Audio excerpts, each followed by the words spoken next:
Olá, meus amigos, tudo bem? Bem-vindos a mais um Mapeando Resumos. Hoje, continuamos a nossa série de resumos de revisão tratando do direito penal. O assunto do dia é o crime doloso.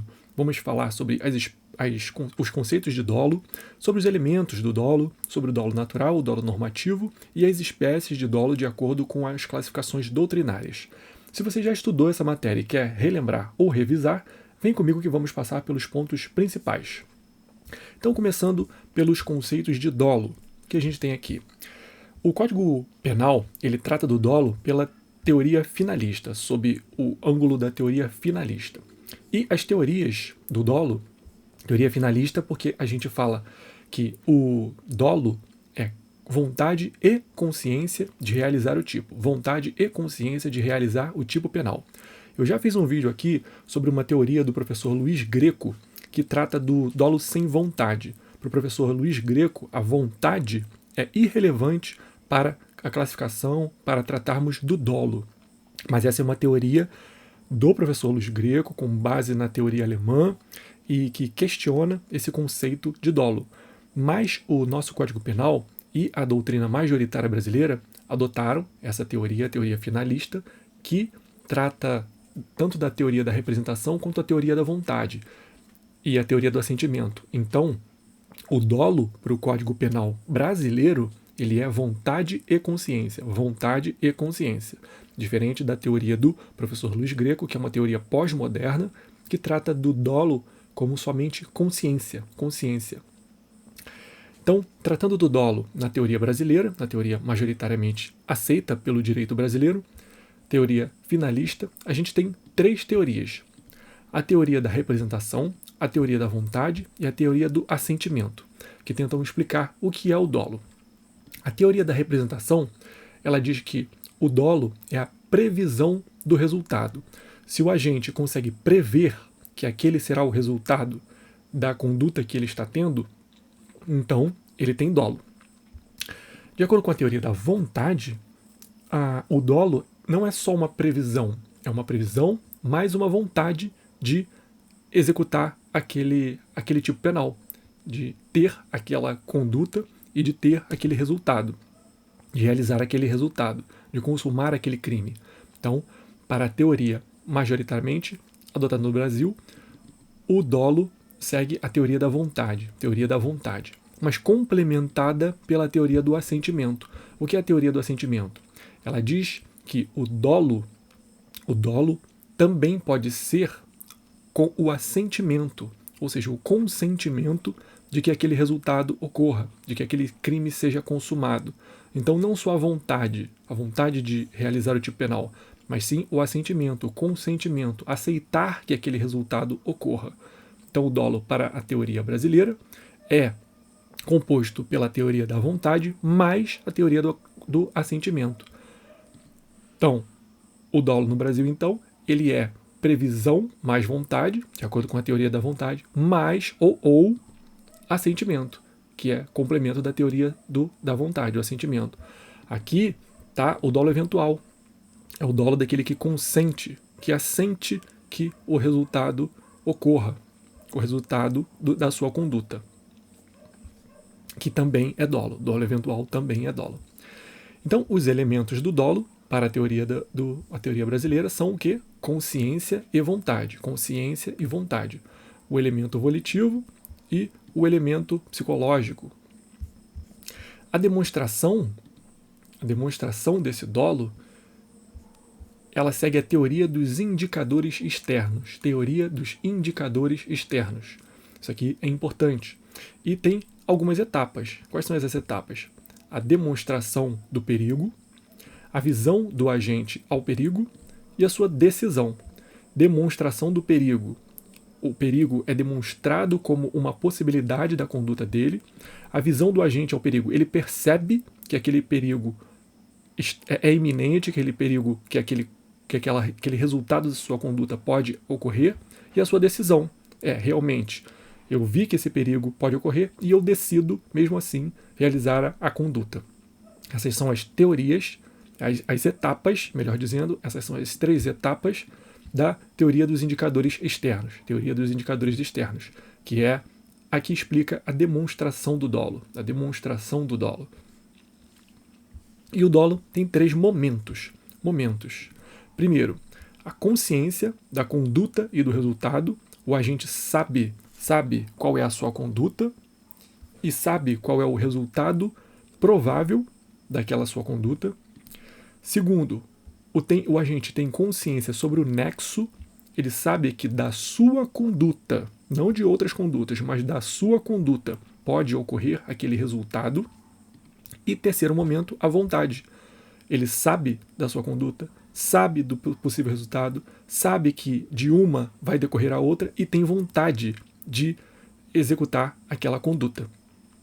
Então, esses são os 3 momentos para o dolo: consciência de conduta e resultado, consciência sobre o nexo e vontade.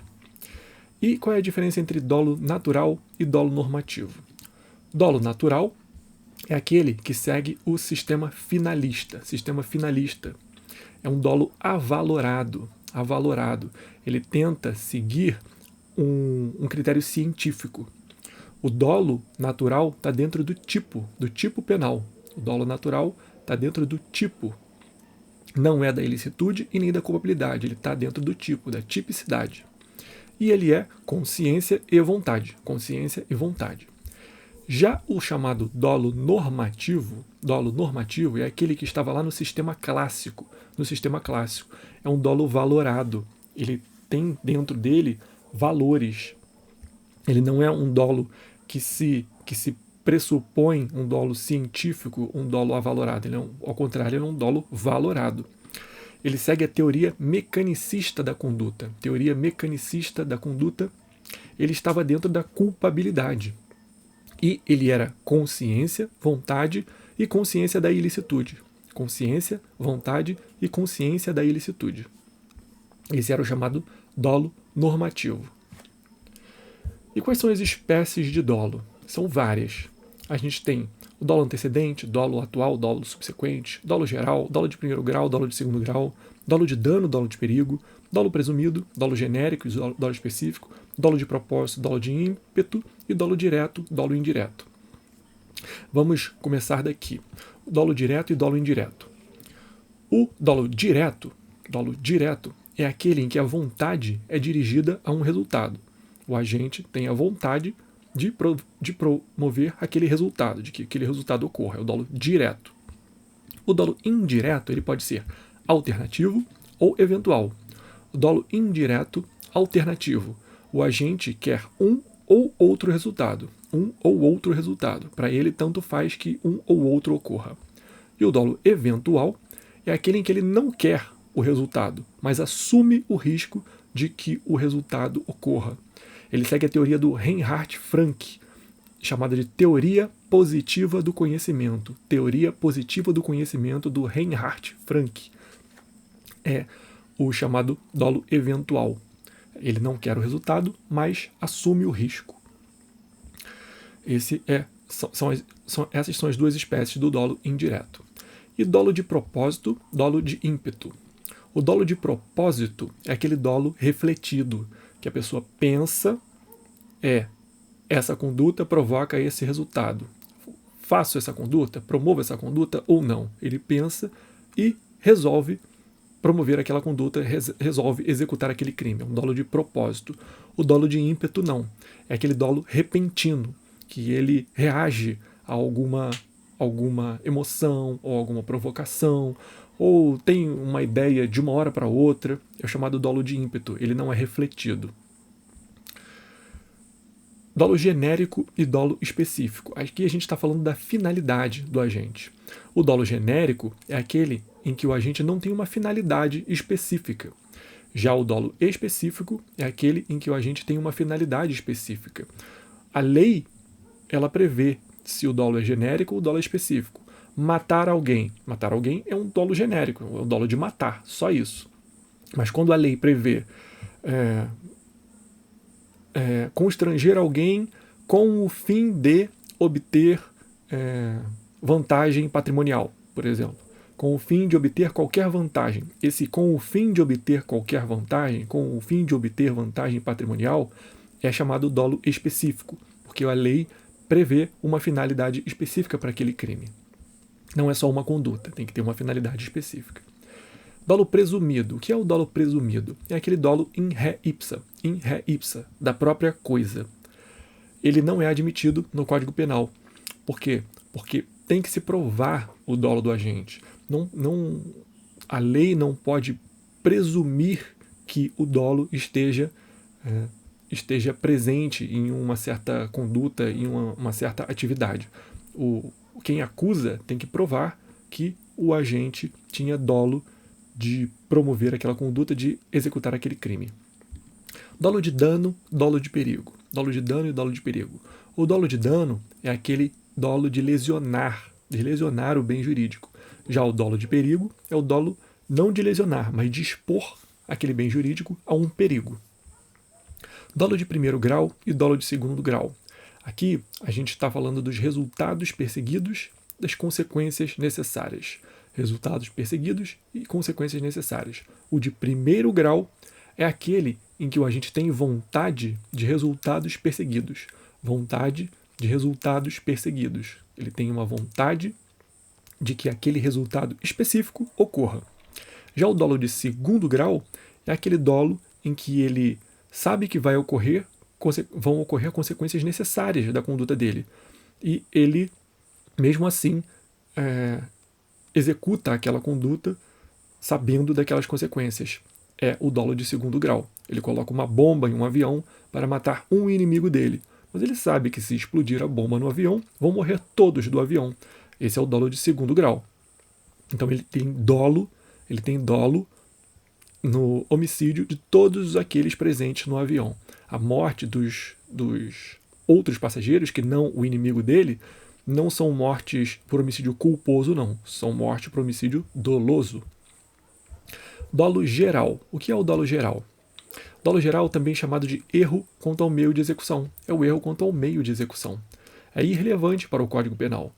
Porque se o agente escolhe matar alguém, está lá o crime, matar alguém, e ele escolhe matar o inimigo dele. E coloca o que ele acha que é veneno no copo para o inimigo dele. O inimigo dele toma aquela substância, mas não era veneno, era só açúcar.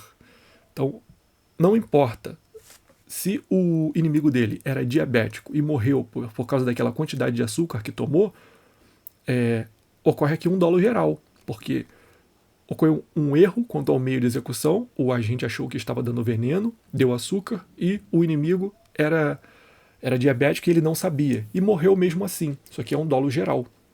É irrelevante para o Código Penal, para o direito penal, que ele não sabia que aquilo não era veneno, que deu açúcar e matou. A conduta dele levou ao fim a que ele queria. Então, isso é o chamado dolo geral. E dolo antecedente, atual, subsequente. Dolo antecedente é aquele em que existe desde o início da execução do crime. Já o dolo atual é aquele que acontece, que ocorre, que surge do desenvolvimento dos atos executórios. E o dolo subsequente é aquele em que o agente inicia de boa fé e passa à ilicitude após.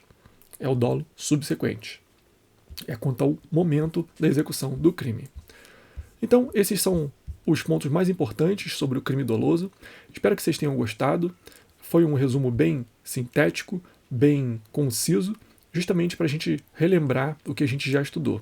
Se vocês gostaram, deixem seu like, deixem seus comentários, que eu vou gostar bastante de saber o que vocês têm a adicionar e a complementar nesse assunto. Passem também para os amigos de vocês, para aqueles que estão estudando, para aqueles que precisam revisar essa matéria, e vamos seguindo, estudando, nos dedicando, porque a gente só tem a ganhar. É um caminho bem difícil, é um caminho às vezes solitário, mas compartilhando o nosso conhecimento, compartilhando as nossas experiências, o caminho fica mais fácil, o caminho fica mais agradável. Os relacionamentos que a gente constrói nessa jornada acho que são a melhor coisa que a gente tem. Boa sorte a todos, até o próximo vídeo e tchau, tchau, pessoal!